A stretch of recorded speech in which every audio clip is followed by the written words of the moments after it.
Good morning. My name is Gabriel, author of Orion's Belts, Tilt, and a bunch of other stuff. And I'm the King of Orion. And I want to do a weird sort of love letter to the starting ship, one of the starting ships in Eve Echoes. Depending on the faction you start as, you get a fresh ship every time you show up in a station in just your pod. And for Minmatar, what I started out as on my main account looks a little bit like this. That is a Reaper. Has one high slot, two low slots, starts with civilian gear, which is free, so you get what you pay for. You get a whole lot of Nathan, a whole lot of nothing. Grand total of 20 point something DPS, and it is not a very fast spaceship, but it's fast enough to survive in environments where you wouldn't expect it to. Goes at about 1,000 meters per second plus at a clip. There it is, cruising.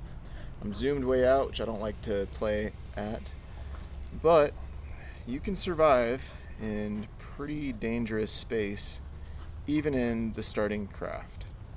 So I'm in Rose Garden, which is Rorzin's, not too far from Jita. I think it's hey Bronco, sit. Maybe 8 jumps off. That's one of the farming spots that I have. Pirates come by all the time because it's close to Jita, which is nice. Keeps things fast-paced, but it's not my favorite. So, your best bet for learning the game, for jumping into anomalies that you're not sure if you can survive, is to warp in at 100 kilometers off of origin. And you do that, I'm just going to give an example.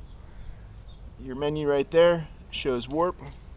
You would long press that puppy to get a menu that'll let you drag, and you would drag it to 100 kilometers, and then it'll jump you in about 100 km off of origin. And what you want to do then is, wherever you jumped from, whether it's a station, probably a station, you should hit the approach button. Don't hit the warp button or you'll look silly jumping back and forth through space. You hit the approach button and your propulsion mod, in this case civilian afterburner, and just cook, just cruise back towards where you came from for a bit. Sometimes the fastest way forward is to take a step back. What you're looking to do is get about 150 kilometers off of origin. And the reason you're doing this is to set up what is known as a safe. In small ships, your advantage is maneuverability. You are absolutely weak, built of cardboard compared to the bigger ships that folks like to fly. But you're fast, cheap, and easy. And the Reaper is as cheap as it gets, and ain't the fastest it gets, but it's fast enough. And you're just looking to build a safe, to back off to at least 150 kilometers off of origin. While I'm cooking here, let's see how we're doing. Yep, I am at present 178 kilometers off of origin. I like to put a little bit more wiggle in there, a little bit more safety when I'm farming. Ratting. I look for about 200 to 300 kilometers in that range. That gives me about 50 kilometers of play space to handle. Because if you're anywhere outside of 150 kilometers off of a signal source, you can jump to it, you can warp to it, which is huge because you can't be targeted while you're warping. You can be pulled out of warp with an interdiction bubble, but they don't do that in low sec very often. I had a fiend drop on me earlier today, that's why I say very often.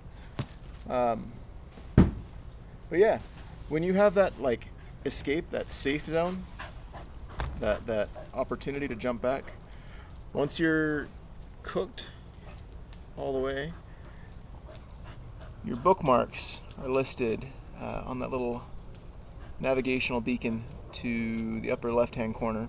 There's a button down towards the bottom that says Save Current Location. You hit that. I like to label all of mine so I know at a glance what they are.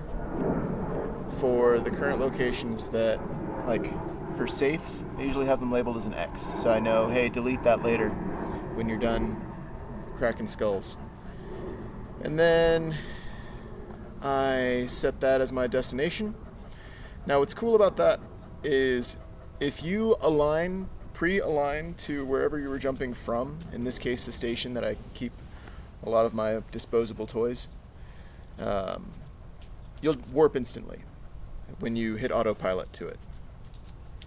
Once you've done that, here's where things get a little fast, you can engage the enemy a lot more easily and freely.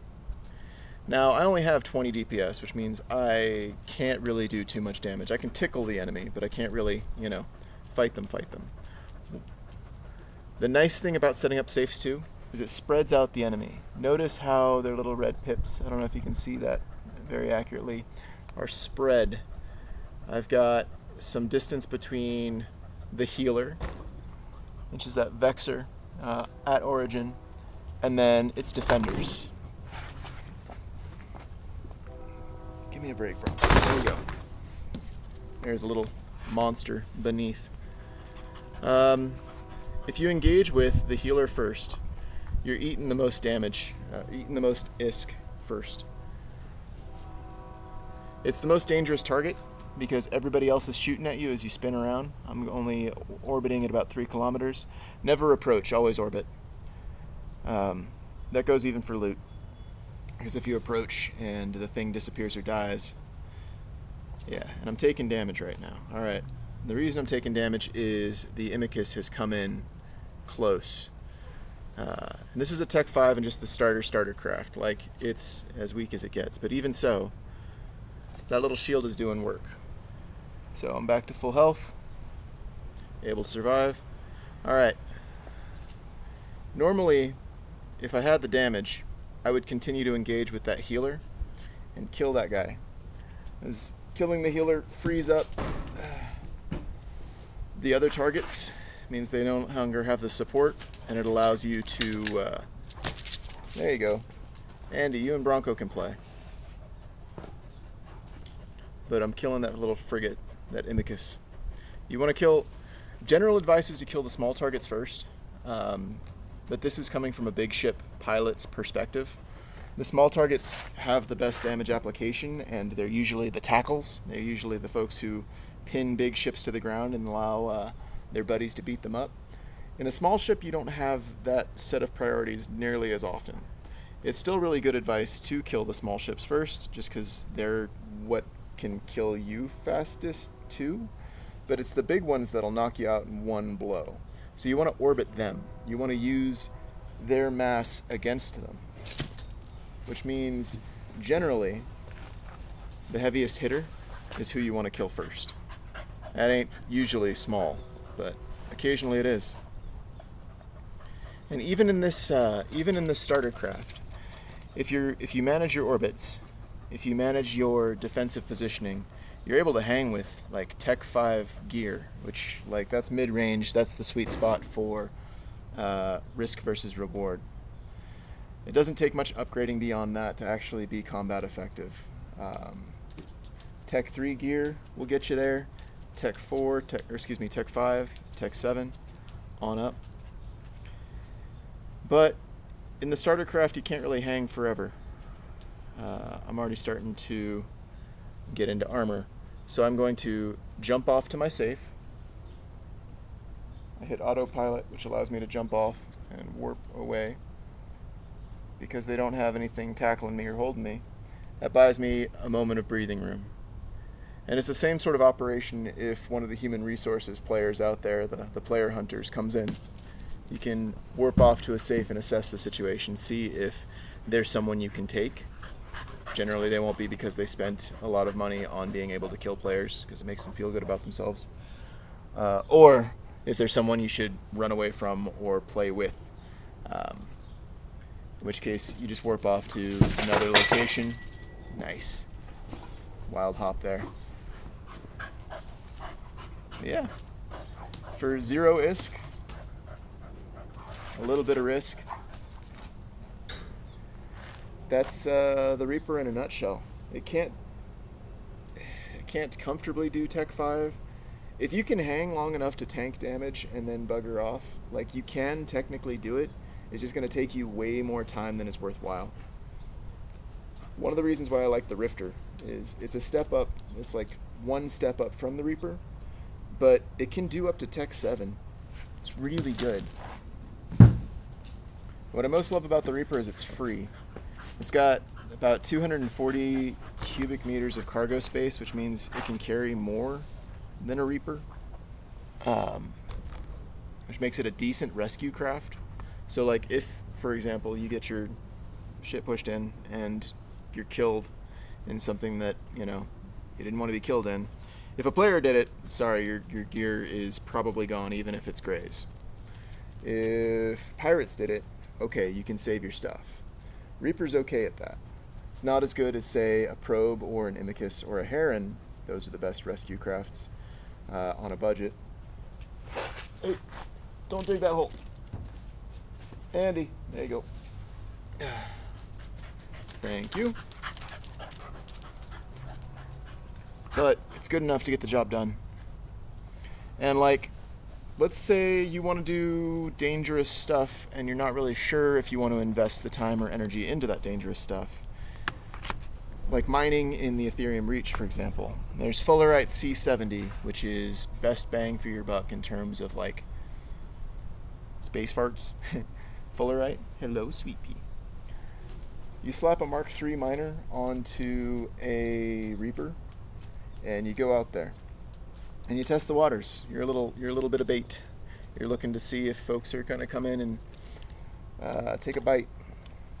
You mine Fullerite C70, and it's the worst miner in the game. It's the worst mining operation in the game. But you're not looking to risk too much. You want to risk as little as humanly possible to know if you enjoy that style of gameplay. You jettison the gas into a cargo canister. If you go into your inventory, you hit the jettison button on the asset itself, it'll get launched into a can, and congratulations, you have the cheapest can miner in the game. It doesn't matter how much cargo space you have, you're still gonna, you're gonna build up over time. And that's, kind of fun in its own right, especially as an alpha player. You don't have access to local chat in nullsec. And Ethereum Reach is full of, nice catch. Ethereum Reach is full of player hunters looking to capitalize on the accessibility of that high tier zone. And you just farm C70 at 240 cubic meters per, and I think each of those takes up 0.1 cubic meters, so 10 times, those are worth about 2k ISK. So 20k ISK times 240, you're looking at, 480k. So maybe a half mil per cargo load just on the Reaper. That's not bad. At, let's say, 50 cubic meters per pull, which is being really generous. A Mark III is probably going to get you about 40 less. Let's say 30. 25 for maybe 20 minutes of just pulling space farts out of the air with a baseline and a Mark III. That's really good return on no investment whatsoever. And then if you have your venture trainer as a new player or some other venture, you can come pick up that can once you're done risking, the resource extraction unit. You can get your exfil unit, your exfiltration unit, to pull it hopefully safely back home, whether that's the Scarred Coast or Hex-Rex ITC or one of the other access points into the Ethereum Reach. The back door is the most fun, by the way. There's a bunch of patrolling ships instead of just stationary blockades. But that's like the best bang for your buck in a zero-cost ship right there. But yeah, that's my love letter to the Reaper and other starting crafts. The Velator, I can't remember what the other two are. The little Lamar one is cute, but kind of weak. All the other crafts have the same sort of specifications. There's one high slot, two low slots, and they're utterly disposable. I think that's what I love most about them, is you can do you can use them as a test case for pretty much anything you want to do in the game, so long as the cargo capacity is less than 240 cubic meters, which is most things. All the best bang for your buck is usually in small mass, high value assets. So, whew, hope you have a good day. Thanks. Bye.